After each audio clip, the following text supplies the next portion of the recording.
அவர்களே, திருக்குடும்ப பெருவிழா திருப்பலிக்கு வந்திருக்கும் அனைவருக்கும் இயேசு மரி சூசையின் திருக்குடும்ப பெருவிழா நல்வாழ்த்துக்கள். இறைவனின் மீட்பு திட்டத்திற்கு தன் ஒத்துழைப்பை கொடுத்த நேர்மையாளரான சூசை, கன்னிமை குன்றான் கன்னிமரியாள், மனுமுறை எடுத்த இயேசு கிறிஸ்து, இம்மூவரும் இணைந்து ஏற்படுத்தியதுதான் திருக்குடும்பம். குடும்பம் உயிர்களின் பிறப்பிடம், உறவுகளின் ஊற்று. ஒருவர் மற்றவரை சார்ந்து அன்பு செய்து வாழ ஏற்ற இடம் குடும்பம். இன்பத்திலும் துன்பத்திலும் உடல் நலத்திலும் நோயிலும் நான் உனக்கு பிரமாணிக்கமாய் இருப்பேன் என்ற திருமண வாக்குறுதியுடன் தொடங்கப்பட்ட குடும்பம் ஒவ்வொன்றும் திருக்குடும்பமாகி வாழ அழைக்கப்படுகின்றது. திருக்குடும்பத்தின் பாதுகாவலரான யோசேப்பிடம் காணப்பட்ட நேர்மை, கண்ணியம், கடமை, பொறுப்பு, கடின உழைப்பு, தந்தை உள்ளம் ஒவ்வொரு குடும்ப தலைவனிடமும் காணப்பட வேண்டும். திருக்குடும்பத்தின் தலைவியான அன்னை மரியாளின் அடக்கம், பணிவு, கற்பு, தாய் உள்ளம், நன்றியுணர்வு, உதவி செய்யும் உள்ளம் ஒவ்வொரு குடும்ப தலைவியிடமும் காணப்பட வேண்டும். திருக்குடும்பத்தின் மையமாக திகழும் இயேசுவிடம் காணப்பட்ட குழந்தையுள்ளம், கீழ்ப்படிதல், ஞானம், இறையன்பு, பிறரன்பு, துணிவு நம் குழந்தைகளிடமும் காணப்பட வேண்டும் என்பதைத்தான் இன்று நம் திருவாவை கொண்டாடும் திருக்குடும்ப பெருவிழா நமக்கு கற்றுக் கொடுக்கின்றது. இன்றைய திருப்பலியிடம் நம் அனைவரின் குடும்பங்களையும் கொண்டு வருவோம். ஆண்டவரின் திருக்குடும்ப அருள் நம் குடும்பங்களை நிரப்பவும், நம் குடும்பமும் திருக்குடும்பமாக வாழ அருள் வேண்டுவோம். கணவன் மனைவியிடையே ஒன்றிப்பு, பெற்றோர் பிள்ளைகளிடையே அன்பு, உற்றார் உறவினர்களிடையே நற்பண்பு போன்ற பூக்கள் நம் குடும்பத்தில் மலர வரம் வேண்டி தொடர்ந்து இணைந்து ஜெபிப்போம் இத்தெய்வீக திருப்பலியில்.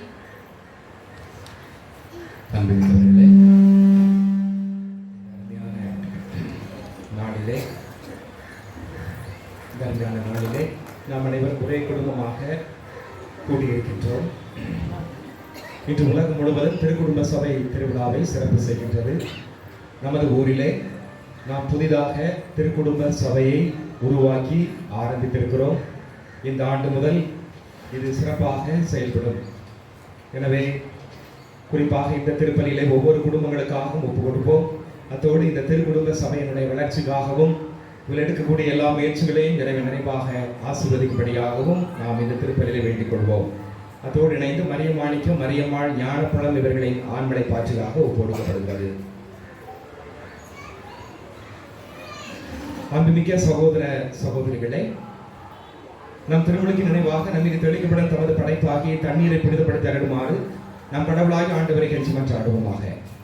வாழ்வின் ஊற்றும் தூய்மையின் தொடக்கமான தண்ணீர்கள் வழியாக மக்கள் புனிதமடைந்து நிலை வாழ்வின் கொடையை பெற வேண்டும் என்று திருவிழமானீர்.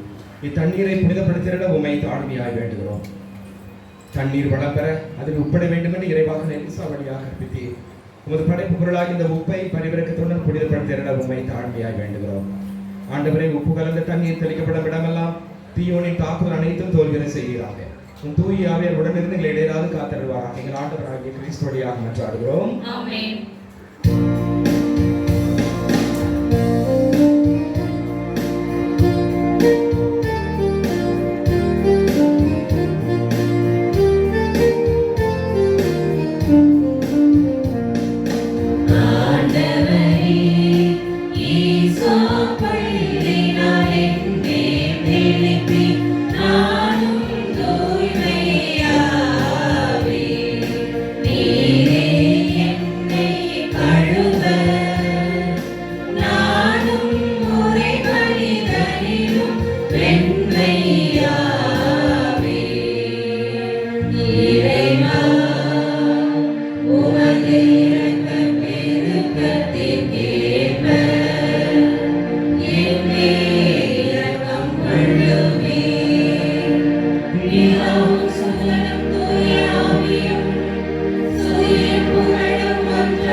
என்றும் நித்தியமாக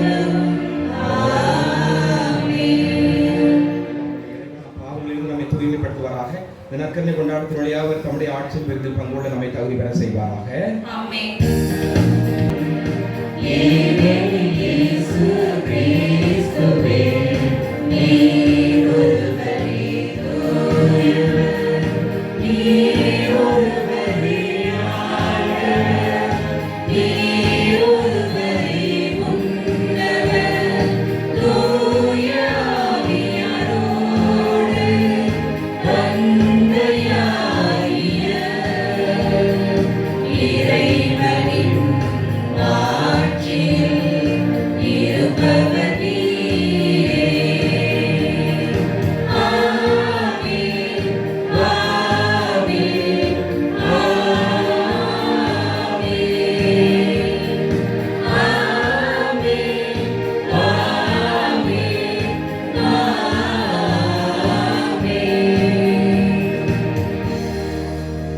மன்றாடுவோமாக. இறைவா, எங்களுக்கு உம்மை நாங்கள் வேண்டுகிறோம். குடும்ப பண்புகளிலும் அன்பின் பிணைப்புகளிலும் ஆழ்ந்ததை பின்பற்றி உமது இல்லத்தில் நிலையான பரிசனை பெற செய்வீராக. உம்மோடு தூய ஆவியாரின் மற்றும் இறைவனாய் நின்று வாழ்ந்து ஆட்சி செய்கின்ற அவர் வழியாக உம்மை மன்றாடுகிறோம்.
ஆண்டவரிடம் அழுது மன்றாடி குழந்தையை வரமாக பெற்ற அன்னா தன் மகன் சாமுவேலை ஆண்டவருக்கே காணிக்கையாக்கி ஆண்டவரிடம் தாம் கொடுத்த வாக்குறுதியை நிறைவேற்றுவதை இன்றைய முதல் வாசகம் எடுத்துரைக்கின்றது.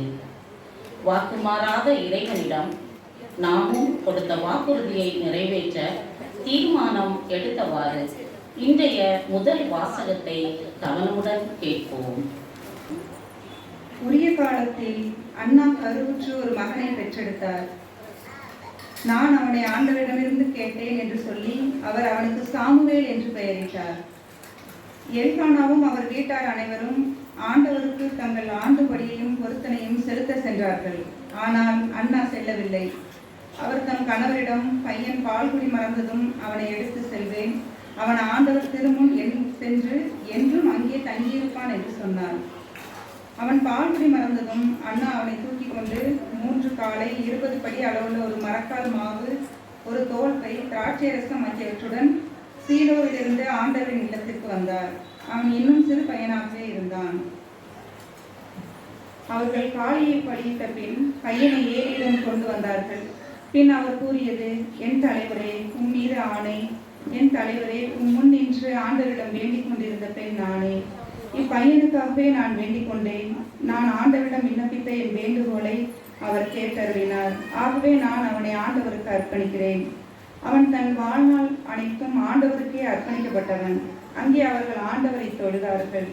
இது ஆண்டவர் வழங்கும் அருள்வாக்கு. இன்று நமக்காக மீட்பர் பிறந்துள்ளார். அவரே ஆண்டவர் நம் மெசியா.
நாம் கடவுளின் மக்கள் என்று அழைக்கப்படும் அளவுக்கு தந்தை கடவுள் நம்மீது அன்பு கொண்டுள்ளார்.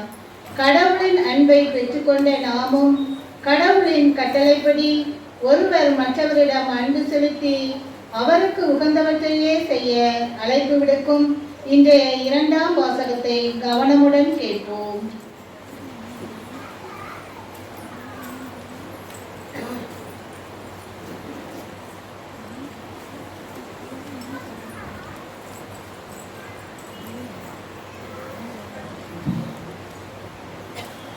இரண்டாம் வாசகம். நாம் கடவுளின் மக்கள் என அழைக்கப்படுகிறோம், கடவுளின் மக்களாகவே இருக்கிறோம். யோவான் எழுதிய முதல் திருமுகத்திலிருந்து வாசகம். அதிகாரம் 3, வசனங்கள் 1 முதல் 2 மற்றும் 21 முதல் 24 வரை. அன்பார்ந்தவர்களே, நம் தந்தை நம்மிடம் எத்துணை அன்பு கொண்டுள்ளார் என்று பாருங்கள். நாம் கடவுளின் மக்கள் என அழைக்கப்படுகிறோம், கடவுளின் மக்களாகவே இருக்கிறோம்.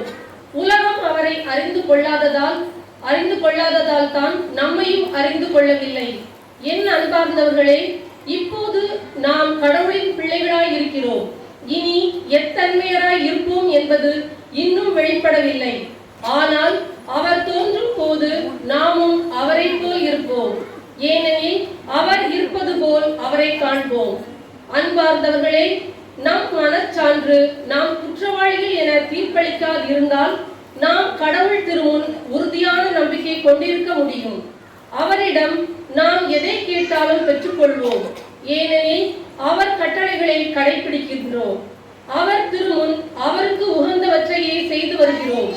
கடவுள் நமக்கு கொடுத்த கட்டளைப்படி அவருடைய மகன் இயேசு கிறிஸ்துவிடம் நம்பிக்கை கொண்டு ஒருவர் மற்றவரிடம் அன்பு செலுத்த வேண்டும். இதுவே அவரது கட்டளை. கடவுளுடைய கட்டளைகளை கடைபிடிப்பவர் அவரோடு இணைந்திருக்கிறார். கடவுளும் அவரோடு இணைந்திருக்கிறார். கடவுள் நம்மோடு இணைந்திருக்கிறார் என்பதை அவர் நமக்கு அருளிய தூய ஆவியால் அறிந்து கொள்கிறோம். இது ஆண்டவர் வழங்கும் அருள்வாக்கு.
வார்த்தைகள் 41 52 வரை.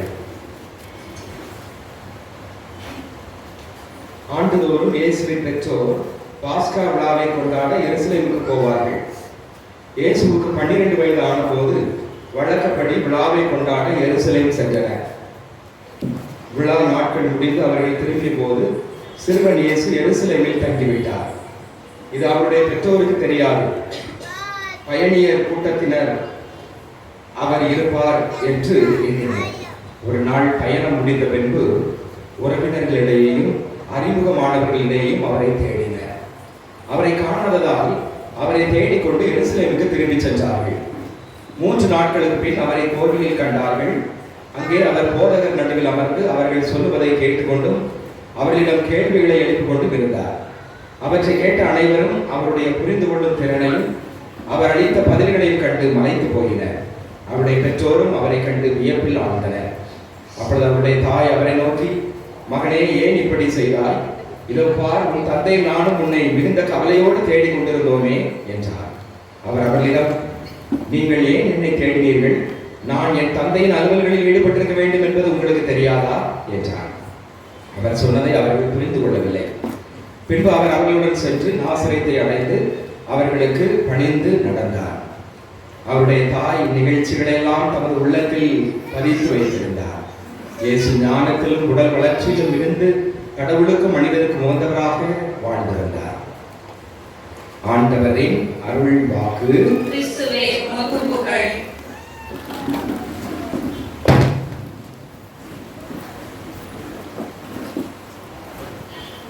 இயேசுவில் பிரியமான சகோதர சகோதரிகளே,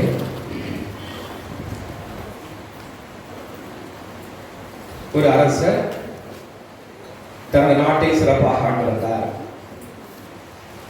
ஆனால் ஒரு பெண்மணி அந்த அரசரை பற்றி அவ்வப்போது குறை சொல்லிக் கொண்டே இருப்பார். இது பொதுவாக தெரு வீதிகளிலே நடந்தது. அப்போது அரசர் காதுக்கு எட்டியது. உடனே படை வீரர்கள் சென்று அந்த பெண்மணியை இழுத்து வந்தார்கள். அரசர் முன்னால் நிறுத்தப்பட்டார் அந்த பெண்மணி. விசாரணை நடைபெறுகிறது. அரசர் கேட்கிறார், அம்மா, நீ என்னை பற்றி இழிவாக அவதூறு பேசினாயா? ஆமையா, நான் செய்தது தவறுதான். உடனே அரசர் பயங்கரமான கோபம், சினம் கொண்டு, உனக்கு நான் மரண தண்டனை விதிக்கிறேன். நான் எவ்வளவு சிறப்பாக ஆட்சி செய்து கொண்டிருக்கிறேன், நீ என்னை பற்றி இப்படி இழிவாக குற்றம் சுமத்திப்படி வெளியே பேசி தெரிந்திருக்கிறார். எனவே உனக்கு மரண தண்டனை என்றார். உடனே அவருடைய கணவர் ஓடி வந்து அரசரிடம், அரசே, என்ன கேட்டிருப்பாங்க? என் மனைவியை மன்னிச்சு விட்டுருங்க, இது தண்டனை வேண்டாம் அப்படிதானே கேட்டிருப்பாங்க பொதுவா. ஆனா இவர் என்ன கேட்டார் அப்படின்னா, அரசே, அதே தண்டனையை எனது மனைவிக்கு கொடுத்த அதே தண்டனையை, எனது மனைவி செய்தது தவறு, எனவே எனது மனைவி கொடுத்த அதே தண்டனையை எனக்கும் கொடும், நான் மகிழ்ச்சியாக ஏற்றுக்கொள்கிறேன் என்று சொன்னார். எவ்வளவு ஒரு உத்தமமான புருஷன் பார்த்தீங்களா? ஒரு விவிலியம் படிச்சிருப்பாரோ அந்த காலத்துல. தொடக்க நூல் 2ஆம் அதிகாரம் 23வது வசனம்.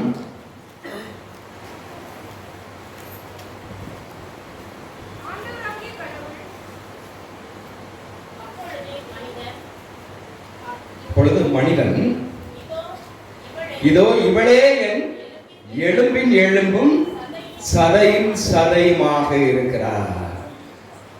அப்ப மனைவி யாரு? கணவனுடைய சதை, உடல் உறுப்பு. அவர் ரெண்டு பேருமே தனிப்பட்டவர்கள் அல்ல, ஒரே உடல், ஒரே இதை அவர் உணர்ந்திருக்கிறார். இதைத்தான் நாம் மத்தேயு நற்செய்தி 19ஆம் அதிகாரம் 6வது வசனம்.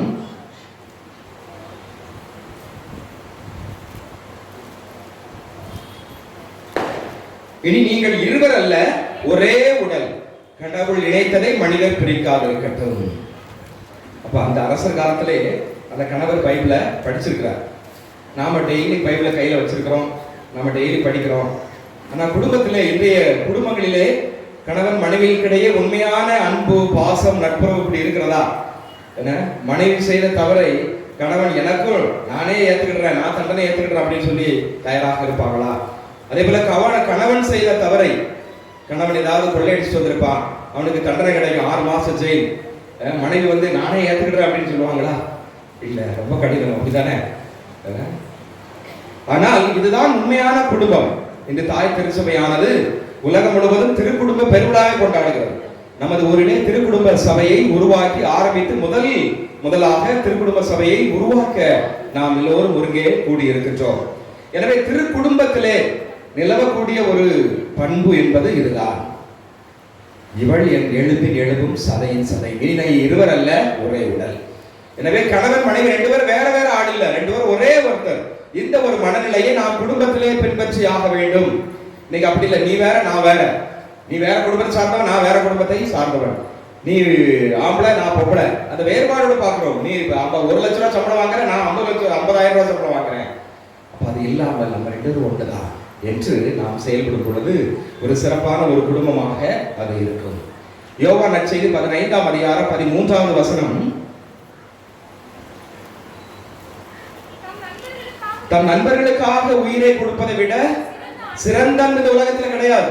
சரி, நண்பர்களுக்காக உயிரை கொடுக்க வேண்டாம், அட்லீஸ்ட் கணவன் மனைவி அவங்களுக்காக உயிரை கொடுக்க இன்னைக்கு தயாராக இருக்கிறோமா? உயிரை பணை வைக்க தயாராக இருக்கிறோமா?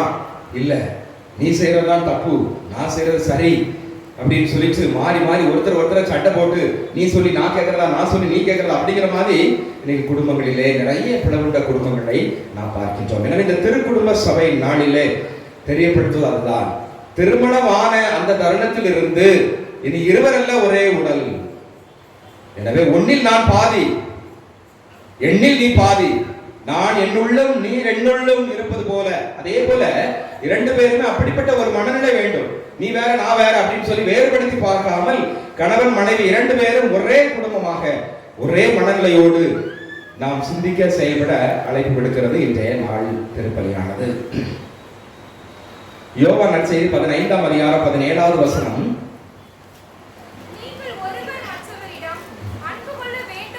நீங்கள் ஒருவர் மற்றவரிடம் அன்பு கொள்ள வேண்டும் என்பதே என் கட்டளை. அப்ப கடவுளுடைய கட்டளை அதான், ஒரே ஒரு கட்டளை தான் கடவுள் கொடுத்தார். அப்போ நீங்கள் ஒருவர் மற்றவரோட அன்பாக இருந்தீங்களா, அது போதும் அப்படின்னு சொல்லி சொல்றாரு. இன்றைய இரண்டாம் வாசகத்தில் நாம் வாசித்தோம். 1 யோவான் 3ஆம் அதிகாரம் 23. கடவுள் நமக்கு கொடுத்த கட்டளைப்படி அவருடைய மகன் இயேசு கிறிஸ்து மீது நம்பிக்கை கொண்டு ஒருவர் மற்றவரிடம் அன்பு செலுத்த வேண்டும். இதுவே அவரது கட்டளை. கடவுளுடைய கட்டளையை கடைபிடிப்பார், அவரோடு இணைந்திருக்கிறார், கடவுளும் அவரோடு இணைந்திருக்கிறார். அப்போ இந்த கணவன் மனைவி பெற்றோர் பிள்ளைகள் குடும்பத்துல இந்த ஒருவரை அன்பு செய்யும் பொழுது கடவுள் நம்மோடு இணைந்திருக்கிறார். அதுதான் அவர் கொடுத்த கட்டளை, அன்பு கட்டளை. அது ஒரே ஒரு கட்டளை தான் கொடுக்கிறார். ஒருவரோட அன்பாக இருங்க, ஏற்றுக்கொள்ளுங்க, அரவணைங்க அப்படின்னு சொல்லி. பவுலடியார் கொலோசையருக்கு எழுதிய திருமுகம் கொலோசையர் 3ஆம் அதிகாரம் 12 - 14. நீங்கள் கடவுளால் தேர்ந்து கொள்ளப்பட்டவர்கள். யோவான் 15ஆம் அதிகாரம் 16வது வசனம். நீங்கள் என்னை தேர்ந்து கொள்ளவில்லை, நான் தான் உங்களை தேர்ந்து கொண்டேன். நீங்கள் கனி தரவும் நீங்கள் தரும் கனி நிலைத்திருக்க உங்களை ஏற்படுத்தினேன். அப்ப இந்த குடும்பம் என்கிற அமைப்பை உருவாக்கியவர் யார்? கடவுள். தொடக்கத்திலே தந்தையாய் இறைவன் குடும்பத்தை உருவாக்கினார். இப்பொழுது நடக்கக்கூடிய திருமணங்கள் எல்லாமே யாரால் உருவாக்கப்பட்டது? கடவுளால் உருவாக்கப்பட்டது, கடவுளுடைய ஆசீர்வாதத்தால் உருவாக்கப்பட்டது. கடவுள் தான் தேர்ந்தெடுக்கிறார் கணவன் மனைவியை. எனவே கணவன் மனைவி நீ கடவுள் எனக்கு கொடுத்த பரிசு, மனைவி கணவனே நீ கடவுள் எனக்கு கொடுத்த பரிசு என்று ஏற்றுக்கொள்ள வேண்டும். நாம் தேர்ந்து கொள்ளவில்லை, கடவுள் நம்மை தேர்ந்து கொள்கிறார். இயேசு நம்மை தேர்ந்து கொண்டு குடும்பம் என்கின்ற அருமையான அமைப்பை அவர் உருவாக்குவதை நாம் பார்க்கின்றோம். தொடர்ந்து வாசிங்க. அவருடைய அன்பிற்குரிய இறை மக்கள். அப்போ கடவுள் நம்மளை ஒவ்வொரு குடும்பத்தில் ஒவ்வொருவரை அன்பு செய்கிறார். எனவே அதற்கு செய்ய பரிவு இரக்கம் நம்ம கிட்ட இருக்குதா? கணவன் மனைவி, பெற்றோர் பிள்ளைகள், பெரியவர்கிட்ட கணவன் மனைவி, அதாவது இவங்க பெரியவங்க வீட்டில் இருப்பாங்க, மாமியார் மருமகள்லாம் மாமியார்லாம் இருப்பாங்க. பெரியவங்கள மீது நம்ம பரிவு கொள்றோமா அப்படிலாம் இருக்கிறதா அப்படிங்கிற இறக்கம் கொள்றோமா? பெற்றோர்கள் பிள்ளை மேல இறக்கம் கொள்றோமா? கணவன் மனைவி மேல இரக்கம் அப்படிலாம் இருக்குதா அப்படிங்கிறத நம்ம பார்க்கணும். அப்போ பரிவு, இரக்கம், நல்லெண்ணம், மனத்தாழ்மை, நல்ல எண்ணம் வேணும் முதல்ல. என்ன ஆனா இன்னைக்கு எண்ணம் என்ன இருக்குது? கல்யாணம் முடிச்சா இவனை கல்யாணம் முடிச்சா நமக்கு என்ன கிடைக்கும், இவளை கல்யாணம் முடிச்சா நமக்கு என்ன பிரயோஜனம் அப்படின்னு சொல்லிதான் ரெண்டு பேரும் யோசிக்கிறோம் கல்யாணத்துக்கு முன்னாடி. அப்படிதானே? அப்படி கல்யாணம் முடிஞ்ச பிறகும் அந்த நல்ல எண்ணம் இல்ல, தீய எண்ணம், சாத்தாண்ட எண்ணம் உடனே புரிஞ்சிருது. ஏன்னா அவங்க மாப்பிள்ளை வீட்டுக்காரங்க பொண்ணு வீட்டுக்காரங்க பின்னாடியே மாப்பிள்ளைக்கு எவ்வளவு சொத்து இருக்கு, பொண்ணுக்கு எவ்வளவு சொத்து இருக்கு, அதை எப்படி அபகரிக்கலாம், அதை எல்லாம் கரெக்டா சரியா பங்கு போடணும், என்ன ஒரு இம்மி கூட விட்டுறக்கூடாது அப்படின்னு சொல்லி. அப்ப அந்த நல்ல எண்ணம் தான், இது தேவையில்லை, நல்ல எண்ணம் தான் நம்ம குடும்பத்துல வேணும். பணம், பொருள், சொத்து இருக்கு, அது இப்பொழுது இருக்கும், நாளைக்கு அழிந்து போனால் உண்மையான அன்புதான் குடும்பத்தில் இருக்கணும். நல்லெண்ணம், அடுத்து கனிவு, பொறுமை ஆகிய பண்புகளால் உங்களை நீங்கள் அணி செய்யுங்கள். அப்போ சில கனிவோடு அன்போடு நாம கணவன் மனைவி பெற்றோர் பிள்ளைகளோடு நாம நடந்து கொள்கிறோமா? கோபம் அதிகமாக இருக்கிறது, கணவன் மனைவி சண்டை போடுறது, என்ன இங்க இருக்கிறது அங்க கேட்கும், திருவிழா கொண்டாடுற மாதிரி டமால் டிமால்னு அட்டி விடுது. இந்த கனிவு, பொறுமை இதெல்லாம் இருக்கிறதே இல்லை, ஒருத்தர் விட்டு கொடுக்கிறதே இல்லை. தொடர்ந்து வாசிங்க. ஒருவரை பொறுத்து கொள்ளுங்கள். ஒருத்தர் ஒரு சின்ன தவறு செஞ்சா பொறுத்து கொள்றதே கிடையாது, ஒரே அடிதான், டமால் டமால்னு பாத்திரத்தை வச்சு அடிதான் நடக்குது. ஒருவரை பற்றி ஒருவருக்கு ஏதாவது குறை இருந்தால், வழக்கு இருந்தால் மன்னிச்சிருங்க, அதை பெருசுபடுத்தாதீங்க அப்படின்னு சொல்லி ஆண்டவர் சொல்றாரு. அப்போ ரெண்டு பேரு கணவன் மனைவி ரெண்டு பேருக்குள்ள ஒரு சிறிய தவறுகள் இருக்கும். உடனே இங்க இருந்து நியூஸ் அவங்க அம்மா வீட்டுக்கு போறோம், மாப்பிள்ளை வீட்டுல இருந்து அவங்க அம்மா வீட்டுக்கு போயிடும். அப்புறம் அவங்க ரெண்டு பேரும் திறந்து ஒரே கொடி ஏத்தந்தான், விழா கொண்டாட்டம் தான், என்ன டமால் டிமால் சங்கு. அப்போ அந்த அளவுக்கு இருக்கக்கூடாது, பொறுத்து கொள்ளணும். கணவன் தவறு செய்தா மனைவி பொறுத்து கொள்ளணும், மனைவி தவறு செய்தா கணவன் பொறுத்து கொள்ளணும். அப்படி இருக்க நாம் அழைக்கப்படுகிறோம். ஒன்று கடைசி வாசிங்க. ஆண்டவர் உங்களை மன்னித்தது போல நீங்களும் மன்னிக்க வேண்டும். சரி, அடுத்து இவை அனைத்துக்கும் மேலாக அன்பே கொண்டிருங்கள். அப்ப அன்பே பிரதானம். 1 கொரிந்தியர் 13வது அதிகாரம் முழுவதுமாக அன்பின் மேன்மை பற்றி சொல்லப்படுகிறது. மற்ற விவிலியத்திலே மற்ற அதிகாரங்கள் இருக்கிறது. ஆனால் ஒரே அதிகாரத்திலே ஒரே நல்ல பண்பாய் இந்த அன்பை பற்றி சொல்லுகின்ற ஒரே அதிகாரம் பவுலடியா கொரிந்தியருக்கு எழுதிய முதல் திருமுகம் 13ஆம் அதிகாரம். ஒரு கவிஞர் பாடுவார், வீடு என்பது கற்களாலும் மண்ணாலும் கட்டப்பட்டதல்ல, அன்பு இதயங்களால் கட்டப்பட்டிருக்க வேண்டும் என்று அவர் சொல்லுவார். அன்புக்குரியவர்களே, இந்த நற்செய்திக்கு வாருங்கள். இந்த நற்செய்தியிலே இயேசுவுக்கு 12 வயது நடக்கும் பொழுது எருசலேம் ஆலயத்திற்கு திருப்பயணிகளாக அவருடைய பெற்றோர்கள் அவரை அழைத்து செல்கிறார்கள். யூத சமூகத்திலே 12 வயது ஆகும் பொழுது ஒரு குழந்தை முழு வளர்ச்சி பெற்றதாக மாறுகிறது. அவர் பெரிய மனுஷன் ஆகிறார். 14 வயதிலிருந்து அவருக்கு தலைக்கட்டு வரியாக போடப்படுகிறது. 12 வயது முதல் யூத சட்டங்களை அவர் படித்திருக்க வேண்டும், அறிந்திருக்க வேண்டும். அது மட்டுமல்லாமல் யூத சட்டங்களை 12 வயது நிரம்பிய உடனே கடைபிடிக்க வேண்டும். ஒழுங்குகள் என்னென்ன ஒழுங்குகள் இருக்கிறதோ, ஆலயம் சார்பான ஒழுங்குகள், சமூகம் சார்பான ஒழுங்குகள் எல்லாவற்றையும், கோயில் சார்பான எல்லாவற்றையும் அவர்கள் கடைபிடிக்க வேண்டும். எனவே 12 வயது ஆனவுடனே சரி பிள்ளை முழு வளர்ச்சி, எனவே நம்ம எருசலேம் கோயிலுக்கு திருவிழாக்கு போவோம், திருப்பயணமாக போவோம் அப்படின்னு சொல்லிட்டு பிள்ளை பெற்றோர்களை அழைத்துட்டு வராங்க. அப்ப ஆண்டவருக்கு அர்ப்பணிக்கிறார்கள். இந்த முதல் வாசத்தை நாம் பார்க்கிறோம். ஆண்டவருக்கு அர்ப்பணித்தல். ஒரு குடும்பத்தில் இருக்க வேண்டிய பண்பு அர்ப்பணித்தல். இந்த முதல் வாசகத்திலே 1 சாமுவேல் 1ஆம் அதிகாரம் 28வது வசனம்.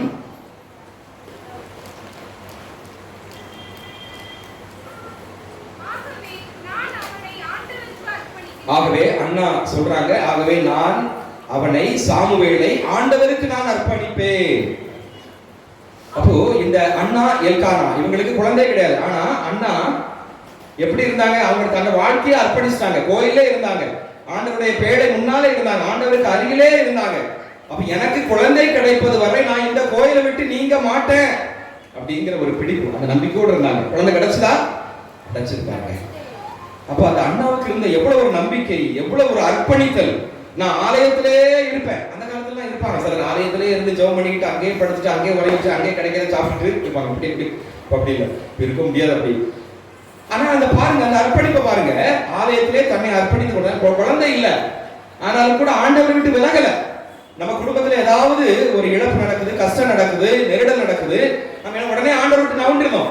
நான் நல்லா இருக்கிற ஆண்டவர் எனக்கு என்னது செஞ்சாரு? என் குடும்பத்துல அடிக்கு மேல அடி, கஷ்டத்துக்கு மேல கஷ்டம். ஆனா இந்த அண்ணா குழந்தை பாக்கியம் இல்ல, ஆனா ஆண்டவரை விடல, ஆண்டவரோடு இருந்தார், கோயிலே இருந்தார், அந்த உடன்படிக்கை வேலை முன்னே இருந்தார்.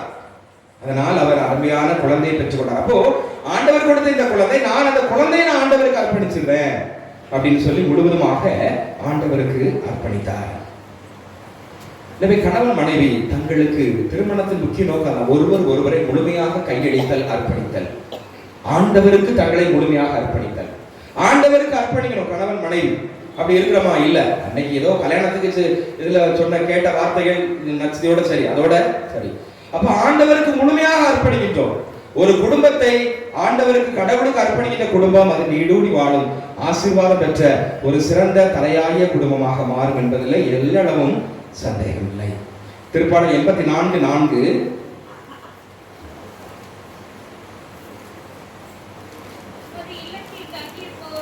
உமது இல்லத்திலே தங்கியிருப்போர் நற்பேறு பெற்றோர் உம்மை புகழ்ந்து கொண்டே இருப்பார்கள். அப்ப ஆண்டவருடைய இல்லத்தில் ஆண்டவருக்கு நம்மை முழுவதுமாக அர்ப்பணிக்க வேண்டும். தனிப்பட்ட விதத்திலே குடும்பமாக சென்று நற்கருணை ஆண்டவரிடம் ஜெபம் செய்ய வேண்டும். அடுத்து ஒருவர் குடும்பத்திலே இருக்கக்கூடிய ஒரு பண்பு சுய சிந்தனை, சுய விருப்பம். ஒருவருக்கு கணவன் மனைவி அவங்களுக்கு தனிப்பட்ட சிந்தனை, தனிப்பட்ட விருப்பம் இருக்கும். அதற்கு நாம் மதிப்பு கொடுக்க வேண்டும். இது முதல் வாசகத்துல 1 சாமுவேல் 1ஆம் அதிகாரம் 23வது வசனம். கணவர் எல்கானா, உனக்கு சிறந்தது எது வேணப்படுகிறதோ அதை நீ செய். அப்போ எல்கானா என்ன சொல்றாரு? காணிக்கை செலுத்த போவோம் அப்படின்னு சொல்றாரு. அப்ப இப்பதான் குழந்தை பிறந்திருக்கு. அப்போ அண்ணா என்ன சொல்றாங்க? இல்ல நான் குழந்தைய பார்த்துக்கணும், பால் ஊட்டணும், அதுக்கு பிறகு நான் குழந்தைய முழுசா ஆண்டவருக்கு தான் அர்ப்பணிக்க போறேன் அப்படின்னு சொல்லி. அப்போ கணவர் எல்கானா என்ன சொல்றாரு? சரி, உனக்கு எது நல்லது படுதோ அதையே நீ செய். அப்ப குடும்பத்திலே இந்த பண்பு வேண்டும். மனைவி ஒரு சிந்தனை, ஒரு சுய விருப்பம் இருக்கும். அதற்கு கணவன் மதிப்பு கொடுக்கலாமா? ஏதாவது குடும்பத்துல பிரச்சனை இருக்கு, மனைவி ஒரு ஐடியா சொல்றாங்க, உனக்கு என்ன தெரியும், தோலை பார்த்துட்டு போ அப்படின்னு சொல்லுவாங்க.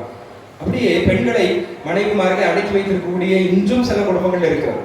ஆனால் ஒரு படித்த கணவனாக இருக்கலாம், படிக்காத மனைவியாக இருக்கலாம், ஆனால் அவர்களுடைய ஒரு சொல்லக்கூடிய கருத்து ஒரு பிரச்சனையே அதை தீர்த்து வைக்கக்கூடியதாக இருக்கலாம். அதே போல கணவனுக்கு ஒரு சில ஆசைகள் தனிப்பட்டது இருக்கும், மனைவி அதை மதிக்கணும், அந்த சிந்தனை, அந்த விருப்பத்தை. அப்போ ஒரு கூட்டு முயற்சி, குடும்பம் என்பது ஒரு கூட்டு முயற்சி, கலந்து ஆலோசிக்க வேண்டும். கணவன் மனைவி ஒருவரை ஒருவர் விட்டு கொடுத்து அந்த ஒரு மனநிலையோடு நாம் இருக்கும் பொழுது ஒரு சிறப்பான ஒன்றாக இருக்கும். அதே போல பிள்ளைகளுக்கும் இன்னைக்கு பாருங்க, பிள்ளைகள் படிக்கிறாங்க, என்ன படிக்கணும், என்ன துறையை தேர்ந்தெடுக்கணும் அவங்களுக்கு தெரியுது. நாம இருந்துட்டு நமக்கு ஆசை இருக்கும் போலீஸ் ஆகணும், பெற்றோர் ஆசையை பிள்ளைகள் மேல திணிக்க கூடாது. அவருக்கு ஆசிரியராக ஆசை இருக்கும் பிள்ளைகள் விட்டுரு. அப்போ அதே போல இன்ஜினியர் ஆகணும், மருத்துவராக ஆசை இருக்கும் பிள்ளைகள். அப்போ அவங்க விருப்பத்துக்கு நாம மதிப்பு கொடுக்க வேண்டும். அவருடைய சிந்தனை, அவருடைய விருப்பம். இன்னைக்கு பிள்ளைகளுக்கு எல்லா விவரமும் தெரியுது. அதனால அவங்களே என்ன படிக்க வேண்டும், என்ன வேலை செய்ய வேண்டும், அதை அவர்களே தெரிந்து கொள்வார்கள். எனவே அப்போ ஒரு குடும்பத்துல இந்த பண்பு இருக்க வேண்டும், சுய சிந்தனை, சுய விருப்பம். அடுத்ததாக இந்த பிள்ளைகள் பெற்றோர்களுக்கு செவிசாய்த்து பெற்றோர்களை மதித்து மேன்மையாக நடத்த வேண்டும். அதுதான் இன்னைக்கு தேவையான ஒரு பண்பு. சின்ன வயசுல இருந்தே பெற்றோரை மதிக்கிறது இல்லை, பெற்றோருக்கு கீழ்ப்படுவது இல்லை, கடைசி காலத்திலே பெற்றோர்களை அந்த அளவுக்கு நாம மதிக்கிறது இல்லை. சீராக் ஞான நூல்ல அருமையாக சொல்லப்படுகிறது. 3ஆம் அதிகாரம், சீராக் ஞானம் 3ஆம் அதிகாரம் 1ஆம் வசனம். குழந்தைகளே, தந்தையாகிய எனக்கு செவிசாயுங்கள். 3லிருந்து 6 வரை வாசிங்க. தந்தையரை மதிப்போர் பாவங்களுக்கு கழுவாய் அதுதான். என் அப்பாவை மதிச்சாலே போதும். அன்னையரை மேன்மைப்படுத்துவோர் எப்படி நிறைய செல்வங்கள், வேற செல்வத்துக்காக நீங்க கஷ்டப்படுறீங்க இல்ல, தாயை மதிச்சாலே போதும், எல்லா செல்வமும் தன்னால வந்துடும். தந்தை மதிப்போருக்கு பிள்ளைகளால் மகிழ்ச்சி கிட்டும், மன்றாட்டுகள் கேட்கப்படும், நீடூடி வாழ்வர்.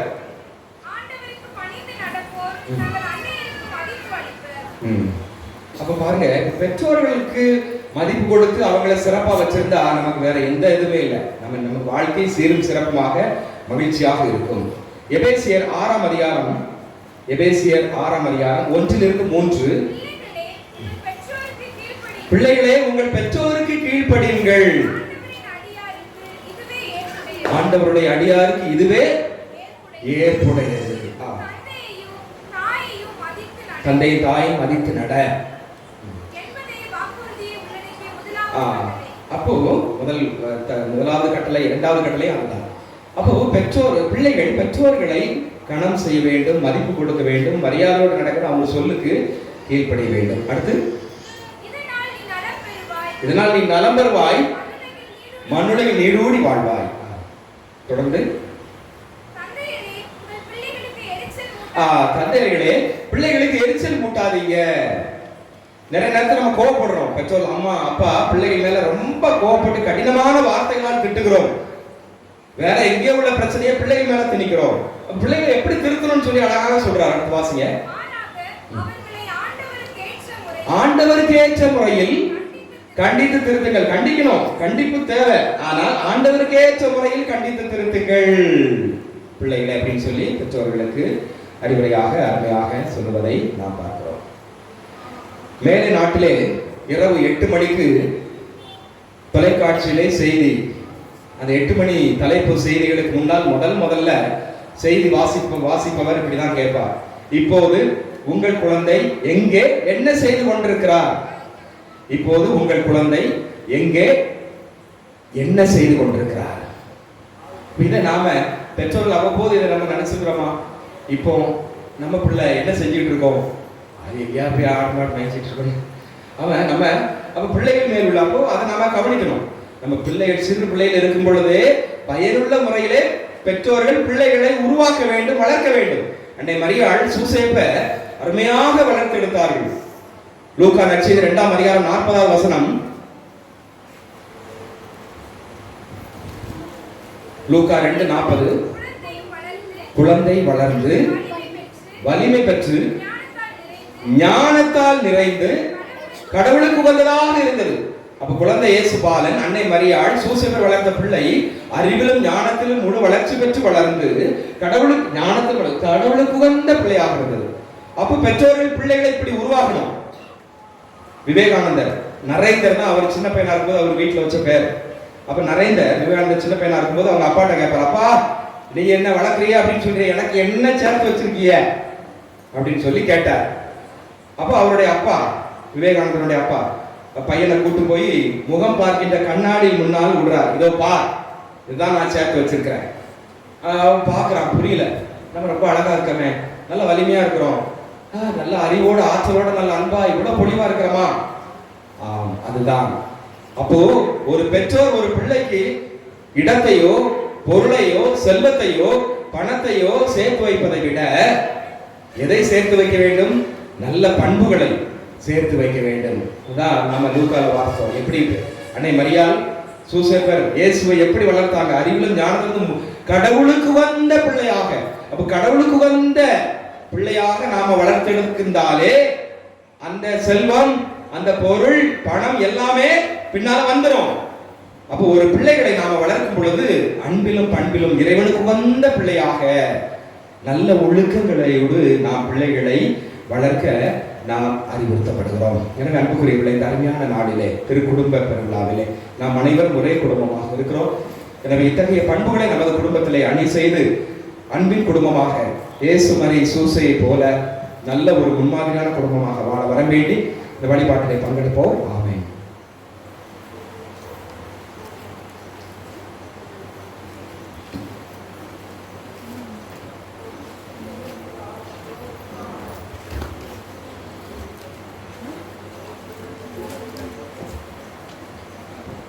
திருக்குடும்ப சபையிலே புதிய உறுப்பினர்களாக சேர்ந்திருக்கக்கூடிய திருமதி பிளாரன்ஸ், திருமதி வி ஞான Pushpam, S Gnana Jegajothi, Saleena, Rosemary, Bhanumathi, Ayesha, Anthoniammal, Jhansi Beulah Mary, Jency, Gnana Arulseeli, Rani, Roslin, Regina, Rosemary, Christy, Lourdes Mary, Arulmary, Ebenezer, Saranya, Jayabharathi, Jency, Shailaja, Anandhi, Vijaykala, Alphonsa, Ponmangalam, Stella இவர்கள் முன் வருக.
திருக்குடும்ப சபையிலே உறுப்பினர்களாக நீங்கள் சேருவதற்கு முழு மன சம்மதத்துடன் எவ்வித வற்புறுத்துதலும் இன்றி நீங்கள் விருப்பம் தெரிவிக்கிறீர்களா?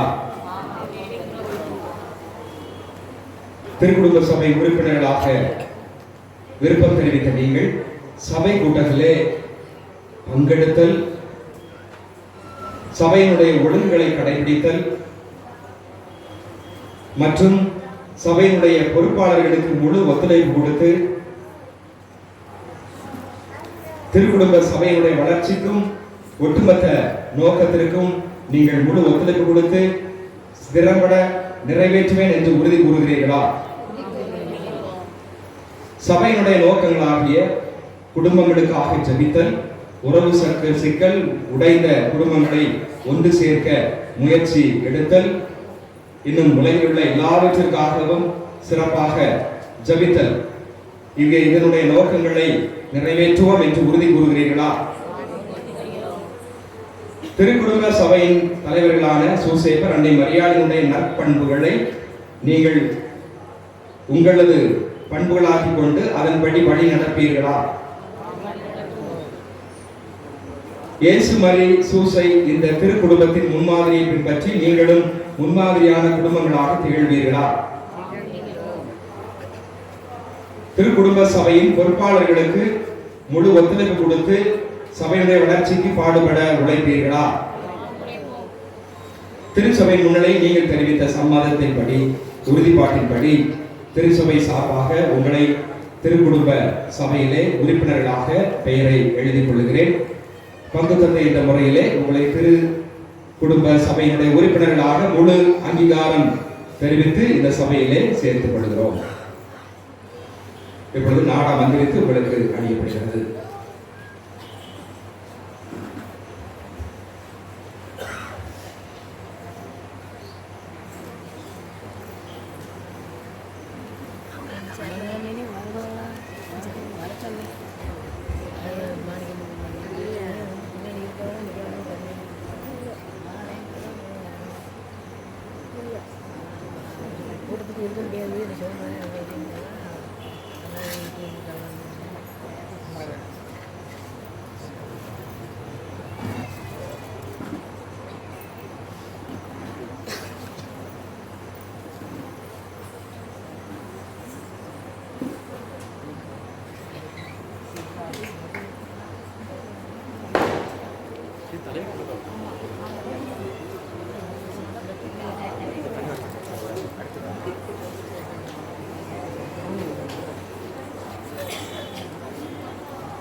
அப்படி நின்றுடுங்க,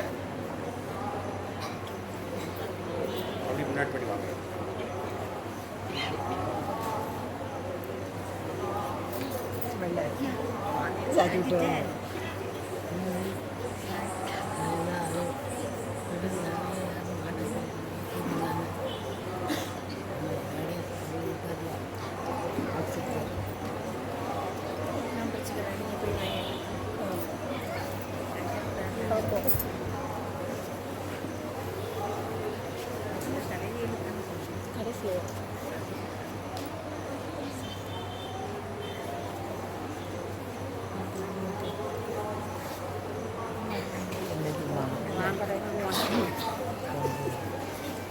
கடைசியில் வந்து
வாழ்த்துக்கள்.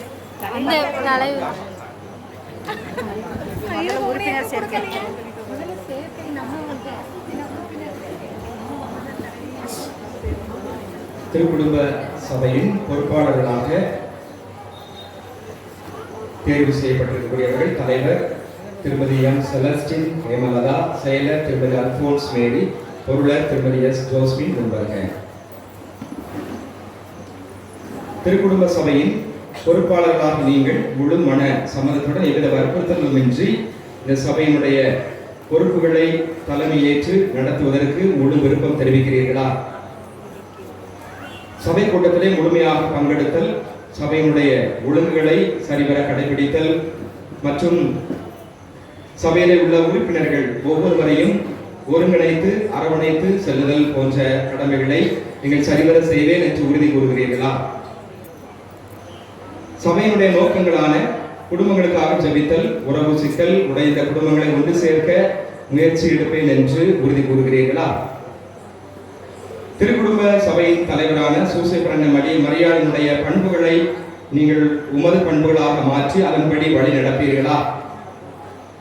இயேசுமரி சூசை போன்ற முன்மாதிரியான குடும்பங்கள் போல உங்கள் குடும்பங்கள் முன்மாதிரியாக இருக்க நீங்கள் திருவிழம் கொள்கிறீர்களா? சபையிலே உள்ள உறுப்பினர்களை சரிவர எல்லோரையும் ஒருங்கிணைத்து சபையினுடைய வளர்ச்சிக்கு பாடுபடுவேன் என்று உறுதி கூறுகிறீர்களா? உங்களுக்கு கொடுக்கப்பட்ட பொறுப்பை பல்வேறு இடையூறுகள் சிக்கல்கள் இருந்தாலும் அதை ஆண்டவருக்காக நான் செய்வேன் என்று தடங்கல்கள் மத்தியிலும் நீங்கள் அன்னை மரியாள் சூசைப்பினுடைய வழியை, இயேசுவினுடைய வழியை பின்பற்றி இறுதி வரை நிலைத்திருந்து இந்த திருக்குடும்ப சபையை பொறுப்பாளர்களாக நாங்கள் இருப்போம் என்று உறுதி கூறுகிறீர்களா?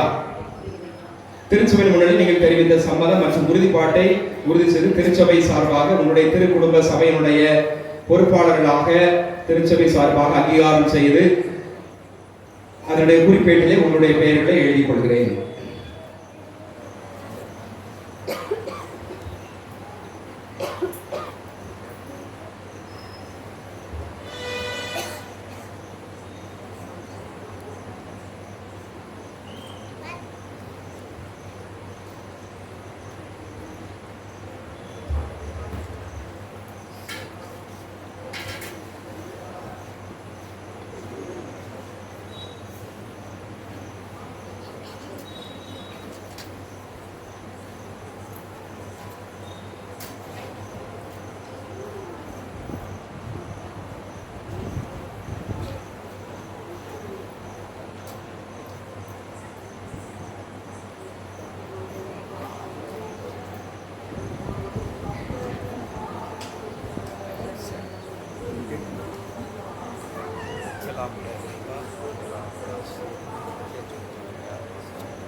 விழுந்திருப்போம். நம்பிக்கை அறிக்கைக்கு பாடுவோம்.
அரியணை கொண்டு இருக்கின்றார் உலகம்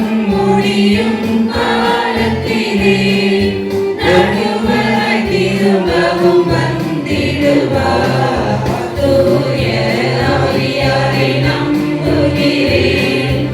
ஆரினில் அவர் துணை வேண்டுகிறேன். பாவ மன்னிப்பில் தூய்மை பெற்று பரிகார வாழ்வில் நிலைத்திடுவேன். திரு அவை உரைப்பதை நம்புகிறேன். புனிதர்கள் உறவை நம்புகிறேன். உடலின் உயிர்ப்பை நிழல் வாழ்வை உறுதியுடனே நம்புகிறேன்.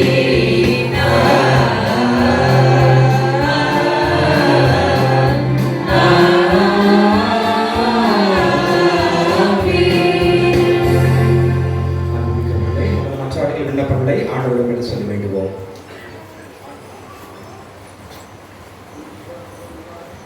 உம் திருக்குடும்பம் வழியாக எமக்கு வழிகாட்டிய இறைவா, திருப்பேரவையாம் இத்திருச்சபையை வழிநடத்தும் எங்கள் திருத்தந்தை, ஆயர்கள், இருப்பான் துறவிகள், பொதுநிலையினர் அனைவரின் உள்ளத்தில் உமது அன்பையும் பரிவிரக்கத்தையும் நிறைவாய் பொழிந்து ஒற்றுமையுடனும் அமைதியுடனும் இறையரசை அறிவிக்கும் துறவிகளாய் வாழ வரவழங்கிட வரவேண்டி இறைவாமை மன்றாடுகின்றோம். ஆண்டவரே, எங்கள் மன்றாட்டை கேட்டருளும்.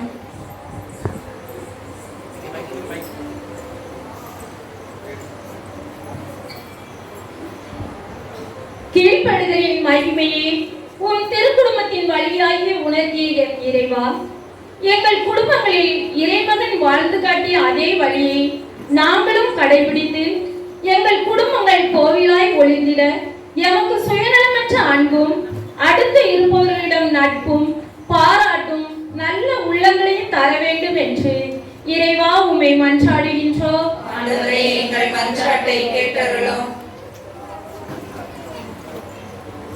குழந்தை இயேசுவையும் அன்னை மரியாளையும் பாதுகாப்புடன் பராமரித்து நடத்திட்ட சூசையப்பரை போல எல்லா குடும்ப தலைவர்களும் தன் குடும்பத்தை பாதுகாத்து நடத்திட வேண்டிய பொறுப்புணர்வையும் கடமை உணர்வையும் தந்து தனது கடின உழைப்பால் நேர்மையான உள்ளத்தால் குடும்ப வாழ்வை சீரும் சிறப்புமாய் வளமைப்படுத்திட குழந்தை இயேசுவின் ஆசீர் தந்திட இறைவா உன்னை மன்றாடுகிறோம். ஆண்டவரே, எங்கள் மன்றாட்டை கேட்டருளும்.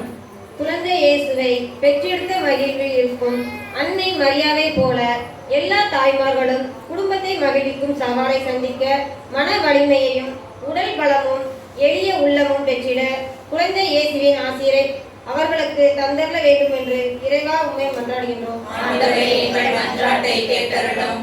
திருக்குடும்பத்தின் நாயகனே எம் இறைவா, அறிவியல் தொழில்நுட்பம் நிறைந்த இந்த காலகட்டத்தில் மாற்றங்களை நோக்கி சென்று கொண்டிருக்கும் தமது குடும்பங்களில் ஒருவருக்கொருவர் மனம் விட்டு பேசாமல் தொலைத்தொடர்பு சாதனங்களால் முக்கியம் என்ற சிந்தனையோடு இருக்கின்றார்கள். இந்நிலை மாறி இவையெல்லாம் நம் வாழ்வின் ஓர் அங்கம்தான் என்ற உண்மை நினைவுணர்ந்து வாழ உமது அன்பின் அருளை பொழிய வேண்டும் என்று இறைவா உம்மை மன்றாடுகிறோம். ஆண்டவரே, எங்கள் மன்றாட்டை கேட்டருளும். திருக்குடும்பத்தில் பிறந்து குடும்பத்தில் எப்படி வாழ வேண்டும் என்று எங்களுக்கு முன்மாதிரி காட்டிய இறைவா உம்மை போற்றுகிறோம்.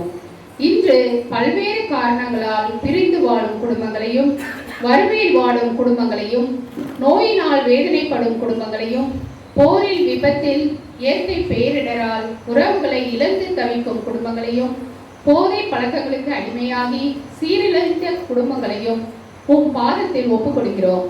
இவர்களும் உம் இரக்கத்தால் துன்பங்களிலிருந்து மீண்டு உம் இறை ஆசிரால் நிரப்பப்பட்டு மகிழ்ச்சியடைய வேண்டும் என்று இறைவா உம்மை மன்றாடுகிறோம். ஆண்டவரே, எங்கள் மன்றாட்டை கேட்டருளும். நமது தனிப்பட்ட தேவைகளுக்காக மௌனமாக வேண்டுவோம்.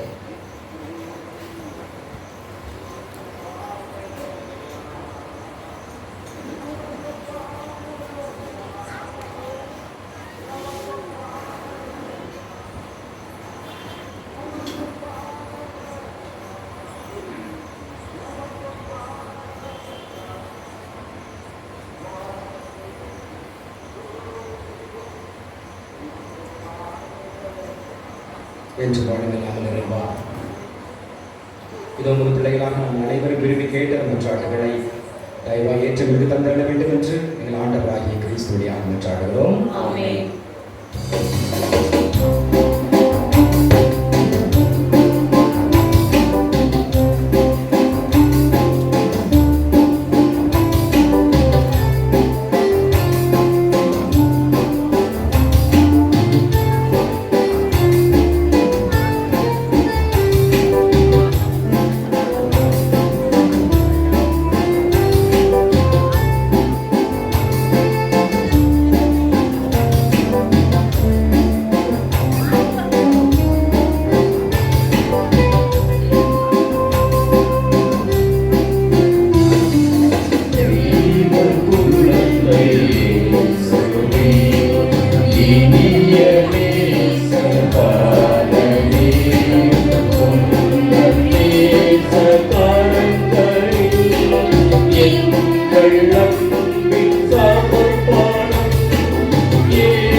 சகோதர சகோதரிகளே, என்னுடையதுமான பலி எல்லாம் வல்ல தந்தையாக இறைவனுக்கு ஏற்றதாகும்படி மன்றாடுங்கள். ஆண்டவர் தமது பெயரின் புகழ்ச்சிக்காகவும் ஆட்சிக்காகவும் நமது நன்மைக்காகவும் புனித திரு அவை அனைத்து நலன்களுக்காகவும் உமதை கையிலிருந்து பலியை ஏற்றுக்கொள்வாராக. ஆண்டவரே, மகிழ்வின் பலிபொருளை நாங்கள் உமக்கு ஒப்பு கொடுத்து உம்மை பணிவுடன் வேண்டுகிறோம். அதனால் கடவுளின் கன்னித்தாய் புனித யோசேப்பு ஆகியோருடைய பரிந்துரை உதவியால் எம் குடும்பங்களை உம் அருளிலும் அமைதியிலும் உறுதியாய் நிலைநிறுத்துவீராக. எங்கள் ஆண்டவராகிய கிறிஸ்து வழியாக உம்மை மன்றாடுகிறோம். ஆண்டவர் உங்களோடு இருப்பாராக.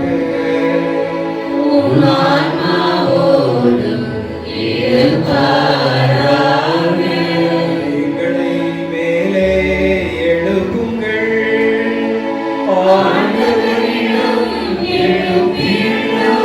நம் இறைவனாகிய ஆண்டவருக்கு நன்றி கூறுவோம்.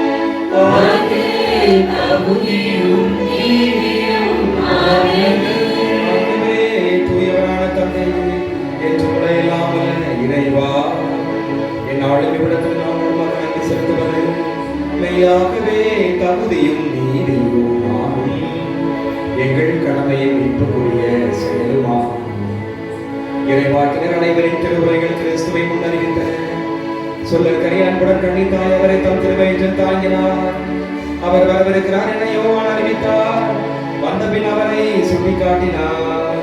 நாங்கள் விழிப்போடு வேண்டுவதையும் அக்களிப்போடு தமது புகழ் பாடுவதையும் அவர் காணும் பொருட்டு தமது பிறப்பின் மறைபொருளை முன்னரை மகிழ்வுடன் எதிர்பார்த்திருக்க அருளினார்.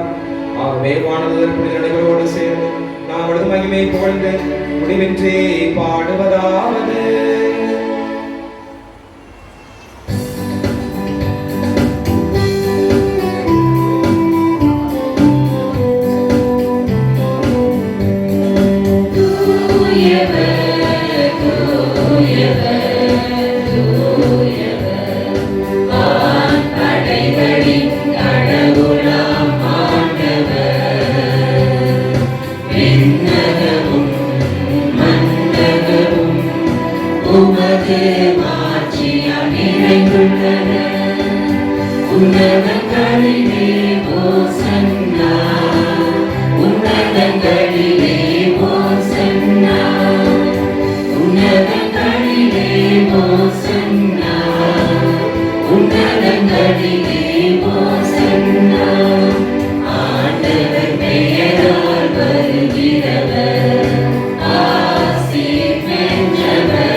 தூய்மை அனைத்துக்கும் ஊற்று.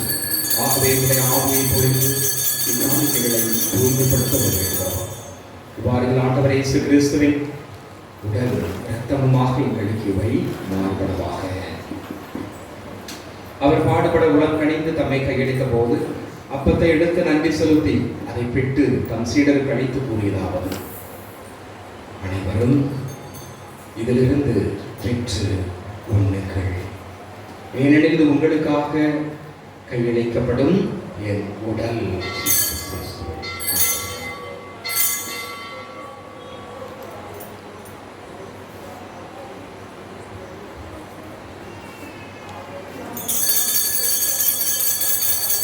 அவனுமே இரவு விருந்தை அருந்திய பின் கிண்ணத்தை விடுத்து மீண்டும் உமக்கு நன்றி கூறி தம் சீடர்களுக்கு அளித்து கூறியதாவது: அனைவரும் இதிலிருந்து பெற்று பருகுங்கள், ஏனெனில் இது புதிய நிலையான உடன்படிக்கைக்குரிய இரத்தத்தின் கிண்ணம். இது பாவ மன்னிப்புக்கென்று உங்களுக்காகவும் பலருக்காகவும் சிந்தப்படும். இதை என் நினைவாக செய்யுங்கள்.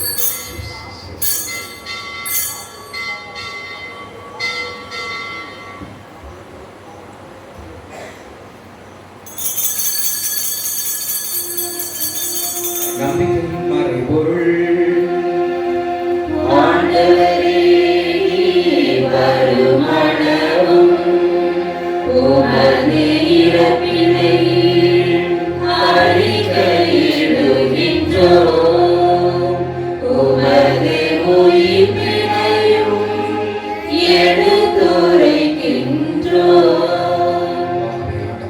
கிறிஸ்துவின் இறப்பினையும் உயிர்ப்பினை நினைவு கூர்ந்து வாழ்வு தரும் அப்பத்தையும் மீட்பளிக்கும் கிண்ணத்தை ஒப்பு கொடுக்கிறோம். உன் திருமுடின்று மக்கு ஊழி புரிய தகுந்தவர்கள் என ஏற்றுக்கொண்டு எனவே மக்க நன்றி செலுத்துகிறோம்.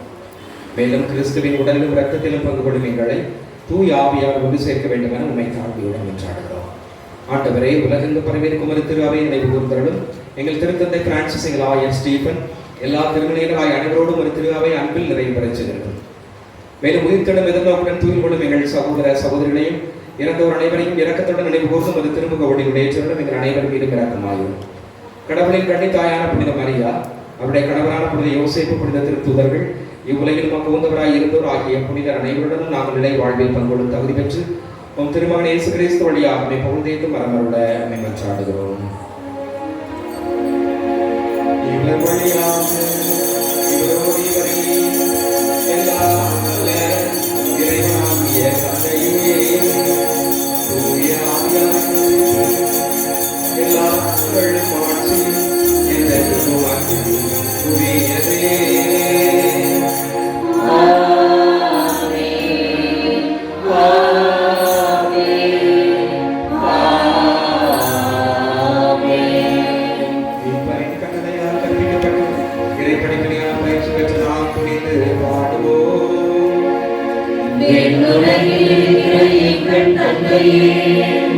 உமது பெயர் தூயது என போற்ற பெறுக. உமது ஆட்சி வருக. உமது திருவுளம் விண்ணுலகில் நிறைவேறுவது போல மண்ணுலகிலும் நிறைவேறுக. எங்கள் அன்றாட உணவை இன்று எங்களுக்கு தாரும். எங்களுக்கு எதிராக குற்றம் செய்வோரை நாங்கள் மன்னிப்பது போல எங்கள் குற்றங்களை மன்னியும். எங்களை சோதனைக்கு உட்படுத்தாதேயும். தீமையிலிருந்து எங்களை விடுவித்தருளும். எங்கள் வாழ்நாளில் அமைதியை கழிவுடனே மன்றாடுகிறோம். உமது இரக்கத்தின் உதவியால் நாங்கள் பாவத்திலிருந்து எப்போதும் விடுதலை பெற்று யாதொரு கலக்கமுமின்றி நலமாயிருப்போமாக. நாங்கள் எதிர்நோக்கி இருக்கும் பேரின்பத்திற்காகவும் மீட்பராகிய இயேசு கிறிஸ்துவின் வருகைக்காகவும் காத்திருக்கிறோம்.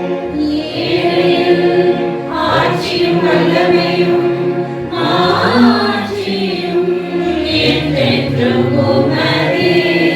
ஆண்டவரே இயேசு கிறிஸ்துவே, அமைதியை உங்களுக்கு விட்டுச் செல்கிறேன். என் அமைதியை உங்களுக்கு அளிக்கிறேன் என்று உம் திருத்தூதர்களுக்கு மொழிந்தீரே. எங்கள் பாவங்களை பாராமல் உங்களுக்கு அவை நம்பிக்கையை கண்ணோக்கி ஒரு திருவிழத்திற்கு ஏற்பதற்கு அமைதியையும் ஒற்றுமையும் அளித்தருள்வீராக. என்றென்று வாழ்ந்து ஆட்சி செய்கின்றவர் நீரே. ஆண்டவருடைய அமைதி உங்களோடு என்றும் இருப்பதாக.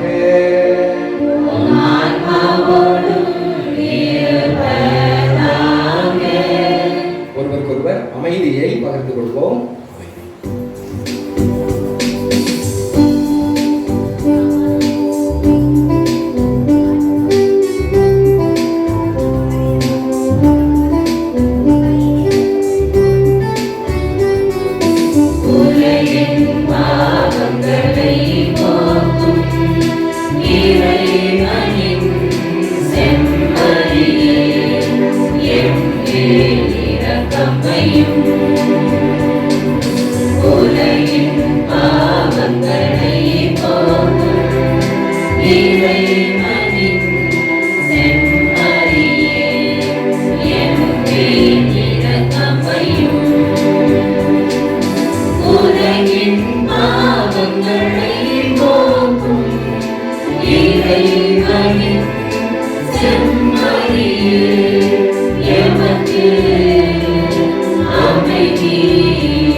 பக்கம் 555. பக்கம் 555.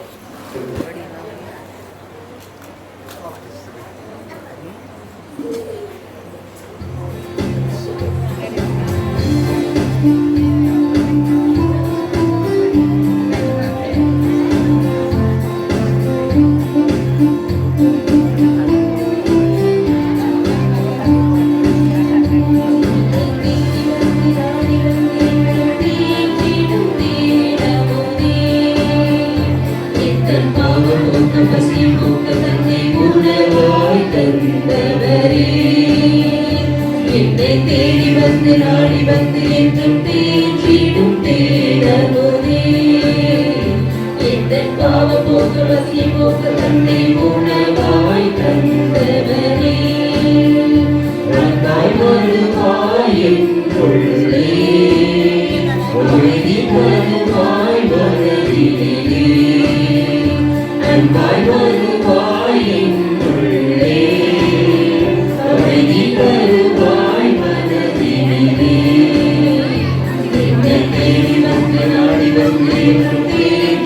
தீரும் தேனமுதே இந்த பாவம் போக்கு பசி போக்கு தந்தை உணவாய் தந்தவரே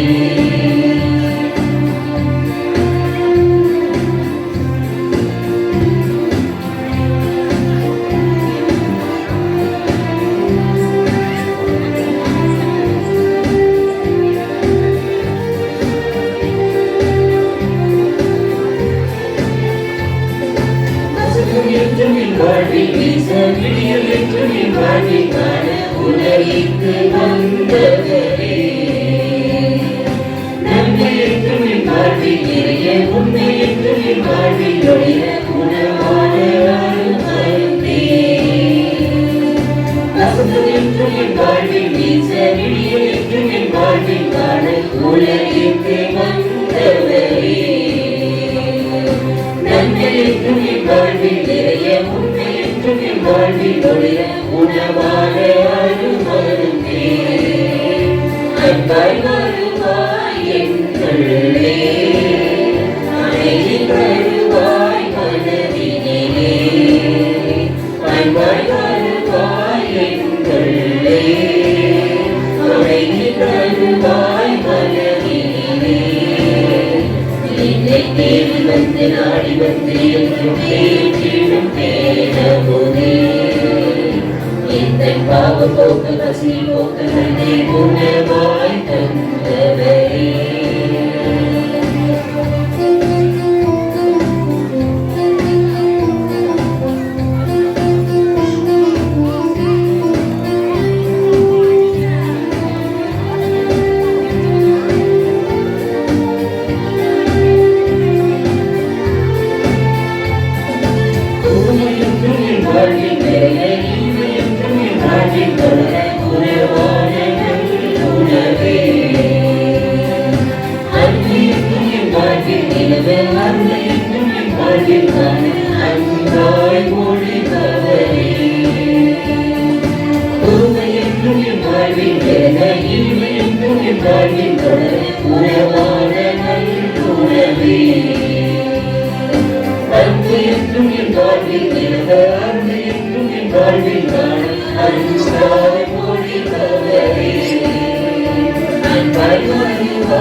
Cristo in mirabile